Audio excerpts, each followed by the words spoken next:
What's up, guys? Two things this week. One, University of Iowa students come to our office. Two, we put a sign on our door, people take pictures, and we end up in the business journal. So occasionally we'll have people come through the office, and today we had the students from the University of Iowa.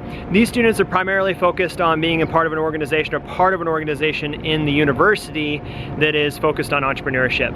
As they came through, we had this conversation about what it is that Crema does, and it's interesting to think about how we talk about that with students, because there's a few factors there. One, these guys are focused on how to launch new companies, right? If they're thinking about entrepreneurship, they're thinking about how do I get into an entrepreneur-led organization, or how do I start my own venture? We have this opportunity to talk about, hey, here's some things to avoid. Because we help people accelerate through that, here's some things to think about. Some of the questions that were brought up were, should I code or teach myself to code so that I can go build my own product? The short answer is yes, you should learn to code, because I think that's a valuable asset no matter if you build a business or not. Go learn how to do it yourself. It'll always be more valuable, because then you'll actually know your product really well, and you won't be handcuffed to whether or not someone else is going to help or not. But there are three ways to get your app built. One, you teach yourself how to do it. Second, is that you convince somebody to do it for equity. The second option is how can you convince somebody to do it for equity? Do you have that buddy or that weird uncle or whatever that is that knows how to develop, and you can convince them to do it for equity, or maybe partial equity, right? So then, but then you're giving up part of your company, you're giving up part of your idea.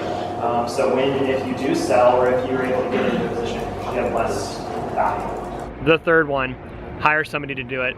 There's a lot of awesome freelancers. There's a whole world of developers now across literally the world. Working with an agency like ours is investing into a cross-discipline team, so there's a little bit more of an intense engagement as with a crew like ours. But that's kind of the three things that I say is, one, can you teach yourself to do it? Two, can you convince somebody to do it for equity? And three, do you have enough capital to pay somebody to do it for you? Other questions that they asked, what does an internship look like at Crema?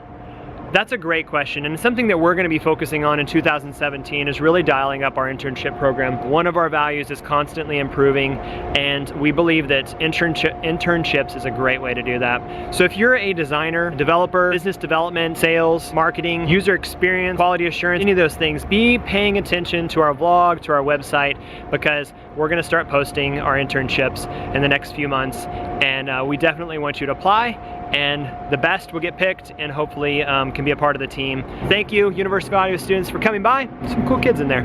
Second thing, so Laura opened up the Kansas City Business Journal this afternoon to see the front of our office. And why is that? It's because we took this, Crema, which is a little confusing because it's this beautiful storefront. I'm gonna step out here.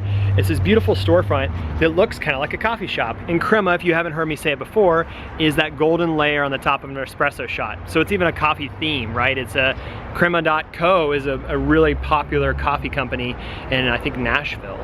We took just that sign, we added some details to make it clear who we are and what we do. Strategy, design, and development for web, mobile, and wearables. So it's a little bit more clear. But we thought, let's take that one step further and really make it clear that you're not gonna walk in and see a coffee shop. And so we added this to the door. Not a coffee shop, but we make great coffee. Now these prices are outrageous, we know, we get it, but this is what it's about right there. Your app, let's talk. Honestly, we are more excited than anything, the fact that about a dozen people a day, if not more, stop and stare at the door, trying to read what that says, and then smile and walk away. That's the best part. We put a smile on somebody's face. That is the best part of it. We're kind of hoping that somebody might come in and take us up on that offer for a $100 pour over, but we're not expecting it. So we opened up the Kansas City Business Journal to see the front of our office on there. And well, let's just read it. Hipster Head Scratcher. What's in a name? And for this office, definitely not coffee. Digital product design firm Crema has a delicious problem with foot traffic in the Crossroads Art District. The Trinity Brick office often is mistaken for one of the area's many coffee shops. Crema founder George Brooks recently took to LinkedIn. I don't take to LinkedIn very often, to be clear, but this seemed like a place to post this. But I took to LinkedIn and hey, they found me on LinkedIn, so there's that.